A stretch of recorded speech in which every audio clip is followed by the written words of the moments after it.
जी बिस्मिल्लाहिर्रहमानिर्रहीम। सारा बनों के साथ मैं खान अली ते मेरे नाल ये भाई है ते इस वीर दी एक गड्डी वाले ने टक्कर मार के ना ते इस वीर दी लत्त तरोड़ दी। ते मेरा वीर काफ़ी परेशान सी रोज़गार आसे। ते ज़ाहिर एक जवान जो इंसान होवे जवान होवे ते रोज़गार कोल ना होवे ते किड्डी को परेशानी। तो वेखो मेरी कोशिश है, मैं कोशिश कर रहा हमेशा कि यार इंज दे जेडे लोग ने ये गलत रस्ते ना चलन। तो पर तुहानू बोल बोल के थक गया यार, वीडियो नू शेयर कर दिया करो, मेरे ऑफिशियल पेज से भी यूट्यूब चैनल से थोड़ा जिहा वेख लिया करो। तो काफ़ी परेशानी देखो इन्हां लोगों को काफ़ी परेशानियां ने।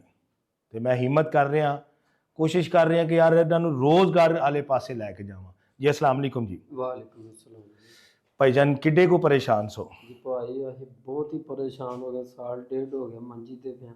इन्हां भाइयों की मेहरबानी भला होवे, क्या बात इन्हां दी, अल्लाह इन्हां नूं चोखा ते इन्हां नूं रोज़गार बना के दित्ता। असीं अपने तरीके नाल इहनूं वरतांगे, इस्तेमाल करांगे। तुहानूं भी दुआवां दें, तुहाडे बच्चों नूं भी अल्लाह सेहत दे, तंदुरुस्ती दे। आमीन आमीन। जिस शख्स ने लगवा के दिता है ना जी ਉਹਦੇ ਅਸੀਂ ਦੁਆ ਜ਼ਰੂਰ ਕਰਿਆ। इंशाअल्लाह अल्लाह उन्हां दी पूरी फैन सत्तां पुश्तां तक उन्हां नूं इन्ना को दे सांभिया ना जाए। साडी ते दुआ आमीन जी आमीन। वेखो जी मेरी कोशिश ही वो कामयाब हो गई। हाँ जी 1.5 साल तो मंजी तो कोई आया तो नहीं तुहाडे कोल। ਅਸੀਂ ਇੱਕ ਦਿਨ ਹੀ ਗਏ ਹਾਂ। सक्के भरा ने नहीं पूछा, ਸੱਕੇ ਭਰਾ ਨੇ ਨਹੀਂ ਪੁੱਛਿਆ। नहीं ਦੇਖ ਲਓ ਕਿ ਇਹੋ ਜਿਹੇ ਹਾਲਾਤ ਨੇ, ਸੱਕਾ ਭਰਾ ਨਹੀਂ ਪਿਆ ਪੁੱਛਦਾ।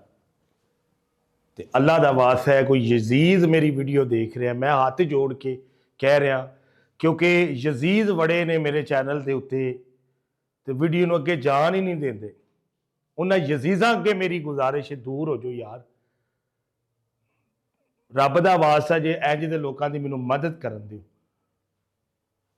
ਕਿਉਂਕਿ ਮੈਂ ਕੋਸ਼ਿਸ਼ ਕਰ ਰਿਹਾ ਕਿ ਇੰਜ ਦੇ ਲੋਕਾਂ ਨੂੰ ਸਟੈਂਡ ਕਰਾਂ।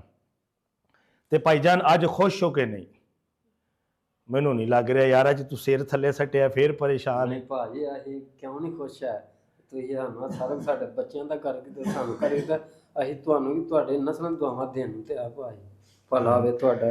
ਆਮੀਨ ਆਮੀਨ। ਬਸ ਇਹਨੂੰ ਚਲਾਣਾ ਹੈ, ਜ਼ਾਇਆ ਨਾ ਕਰਿਆ ਜੇ। ਉਸ ਸ਼ਖਸ ਦਾ ਬੜਾ ਮਿਹਨਤ ਦਾ ਪੈਸਾ ਹੈ ਜਿਹਨੇ ਤੁਹਾਨੂੰ ਲਗਵਾ ਕੇ ਦਿੱਤਾ ਹੈ। क्यों नहीं भाई असीं ਇਹ ਤੇ पूरे सालों साल असीं ਇਹਦੇ ਤੇ ਜਦੋਂ ਵੀ ਵੇਖੋਗੇ ਅਸੀਂ ਰੇੜੀ ਲਾਉਂਦੇ ਹਾਂ। ਸਾਡੇ ਕੋਲ ਹੋਰ ਕੰਮ ਵੀ ਸਰ ਮੈਂ ਫਿਰ ਖੁਸ਼ ਹਾਂ। ਅਸੀਂ ਹੋਰ ਕਰ ਵੀ ਨਹੀਂ ਸਕਦੇ ਇਸ ਤੋਂ ਇਲਾਵਾ। ਬਸ ਦੁਆਵਾਂ 'ਚ ਯਾਦ ਰੱਖਿਆ ਜੇ ਤੇ ਅੱਲਾਹ ਤਾਲਾ ਤੁਹਾਡੀ ਇਹ ਰੋਜ਼ੀ ਦੇ ਵਿੱਚ ਅੱਲਾਹ ਪਾਕ ਬਰਕਤ ਪਾਏ ਆਮੀਨ। ਔਰ ਤੁਹਾਨੂੰ ਕਿਸੇ ਦੇ ਅੱਗੇ ਤਲੀ ਹੋਣ ਕਰਨ ਦੀ ਅੱਲਾਹ ਪਾਕ ਨਾ ਨੌਬਤ ਨਾ ਲੈ ਕੇ ਆਏ ਕਿ ਤੁਸੀਂ ਕਿਸੇ ਅੱਗੇ ਤਲੀ ਕਰੋ। ਆਮੀਨ। ਤੇ ਵੀਡੀਓ ਨੂੰ ਲਾਜ਼ਮਨ ਸ਼ੇਅਰ ਕਰਿਆ ਜੇ। ਇੰਜ ਦੇ ਲੋਕਾਂ ਦੀ ਸਪੋਰਟ ਕਰਨੀ ਚਾਹੀਦੀ ਹੈ ਕਿ ਜਿਹੜੇ ਇੰਜ ਦੇ ਲੋਕ ਹੁੰਦੇ ਨੇ ਬੇਰੋਜ਼ਗਾਰ, ਯਾਰ ਕਰ ਦਿਆ ਕਰੋ ਯਾਰ, ਕਰਨਾ ਚਾਹੀਦਾ ਹੈ। ਤੇ ਲਾਜ਼ਮਨ ਇੰਜ ਦੇ ਲੋਕਾਂ ਦੀ ਸਪੋਰਟ ਕਰਿਆ ਕਰੋ ਯਾਰ। ਮੇਰੀ ਨਹੀਂ ਕਰਨੀ ਤੇ ਨਾ ਕਰੋ, ਇੰਜ ਦੇ ਵੇਖ ਕੇ ਯਾਰ ਖੁਦ ਵੀ ਮਦਦ ਕਰ ਦਿਆ ਕਰੋ। ਪਾਕਿਸਤਾਨ ਜ਼ਿੰਦਾਬਾਦ।